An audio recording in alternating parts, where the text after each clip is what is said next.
ఒకప్పుడు దట్టమైన అడవిలో ఒక శక్తివంతమైన సింహం జీవించేది. ఆ సింహం పేరు సింహాధిపతి. అది తన ధైర్యం, బలం, గర్జనతో అడవిలోని ప్రతి జంతువుకు భయంకరంగా ఉండేది. సింహం ఎప్పుడూ తన ఆహారాన్ని తానే వేటాడేది, ఎవరి మీద ఆధారపడేది కాదు. అందుకే దానిని అరణ్యరాజు అని పిలిచేవారు. సింహాధిపతి అడవిలో సంచరిస్తే జంతువులందరూ నిశ్శబ్దంగా ఉండేవారు.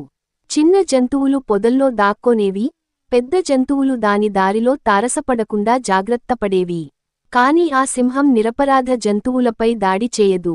ఆకలి వేసినప్పుడు మాత్రమే వేటాడేది. ఒకరోజు అడవిలో భయంకరమైన ఎండబడి వచ్చింది. చెరువులు ఎండిపోయాయి. జంతువులందరికీ నీరు దొరకడం కష్టమైంది. చిన్న జంతువులు దాహంతో అలమటించాయి. అప్పుడే సింహాధిపతి ఒక పెద్ద వృక్షం కింద జంతువుల సమావేశం ఏర్పాటు చేశాడు. మనందరం కలిసికట్టుగా ఒక చెరువు త్రవ్వాలి.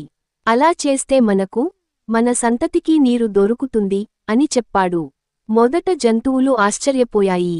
రాజు అయిన సింహం మనతో కలసి పనిచేస్తుందా అని అనుకున్నాయి. కాని సింహాధిపతి తనే ముందుకు వచ్చి త్రవ్వడం ప్రారంభించాడు. దాన్ని చూసి ఏనుగులు, ఎద్దులు, గేదెలు బలంగా త్రవ్వాయి. కుందేళ్లు, ఎలుకలు చిన్న చిన్న రాళ్ళు, మట్టిని తొలగించాయి. పక్షులు పొదల నుంచి గింజలు తీసుకుని దూరంగా చల్లాయి. అందరి కష్టంతో కొద్ది రోజుల్లో ఒక మంచి చెరువు తయారైంది. కొన్ని రోజులు గడిచాక వర్షం కురిసి ఆ చెరువు నీటితో నిండిపోయింది. జంతువులందరికీ మళ్లీ జీవం వచ్చింది. ఆ రోజు నుంచి జంతువులు సింహాన్ని కేవలం రాజుగానే కాక, తమ రక్షకుడిగా గౌరవించాయి.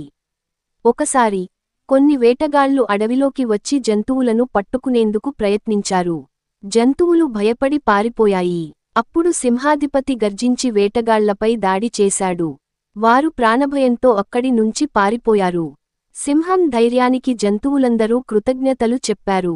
సింహాధిపతి జంతువులకు ఒక మేల్కొలుపు ఇచ్చాడు. బలం, ధైర్యం ఉండాలి. కాని దానిని ఇతరులను రక్షించడానికి వాడాలి. మనం కలిసికట్టుగా ఉంటే ఎవరూ మనల్ని జయించలేరు.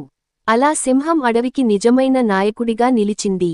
అది కేవలం అరణ్యరాజు కాదు, కరుణామయుడు, జ్ఞానవంతుడూ అయింది.